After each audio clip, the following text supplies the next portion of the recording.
پچھلی ویڈیو کے اندر ہم نے اس بات کو بتایا تھا کہ اگر شوہر کا انتقال ہو جائے تو بیوی اس کو دیکھ بھی سکتی ہے، غسل بھی دے سکتی ہے، اس کو چھو بھی سکتی ہے، چوم بھی سکتی ہے۔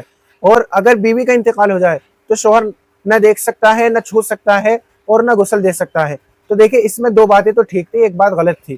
دو باتیں ٹھیک یہ تھی کہ بغیر کپڑے کے اپنی بیوی کو چھو نہیں سکتا، اور دوسری بات اس کو غسل نہیں دے سکتا، لیکن اس کو دیکھ نہیں سکتا، یہ بات غلط تھی۔ یہ ہم سے غلطی ہوئی، اسی وجہ سے اس کو ہم نے اپنے اکاؤنٹ سے ڈیلیٹ کر دیا اس ویڈیو کو۔ اب ایک شخص نے اس ویڈیو میں یہ کمنٹ کیا کہ آپ یہ بتائیے کہ بیوی تو دیکھ سکتی ہے لیکن شوہر کیوں نہیں دیکھ سکتا؟ تو اس کا جواب ہم اس ویڈیو میں جانیں گے۔ اور انہوں نے دلیل کے طور پر ایک بات کو پیش کیا کہ حضرت فاطمہ کو حضرت علی رضی اللہ تعالیٰ عنہ نے غسل دیا تھا، اس کے باوجود بھی علماء یہ کیوں کہتے ہیں کہ بیوی کے انتقال کے بعد شوہر بیوی کو نہ غسل دے سکتا ہے؟ اس پوری تفصیل کو ہم اس ویڈیو کے اندر جاننے کی کوشش کریں گے۔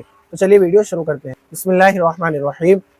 شوہر کے انتقال کے بعد بیوی اس لیے دیکھ سکتی ہے، چھو سکتی ہے، غسل دے سکتی ہے کیونکہ اس کا نکاح فوراً ختم نہیں ہوتا، اس کا نکاح عدت کے بعد ختم ہوتا ہے، اور شوہر اپنی بیوی کے انتقال کے فوراً بعد ہی اس نہ چھو سکتا ہے اور نہ ہی اس کو غسل دے سکتا ہے۔ اس کی وجہ یہ ہے کہ انتقال کے فوراً بعد میاں اور بیوی کا نکاح ختم ہو جاتا ہے، اور جب اس کا نکاح اس عورت سے ختم ہو گیا تو نکاح کی وجہ سے وہ حلال ہوئی تھی، اب جب نکاح ہی ختم ہو گیا تو اب وہ اس پر پہلے کی طرح ہو گئی، یعنی جس طرح اس کے نکاح میں آنے سے پہلے وہ اس عورت کا اس کو چھونا، اس کو نہلانا حرام تھا، اسی طریقے کے سارے مسائل اب واپس لوٹ کر آ جاتے ہیں۔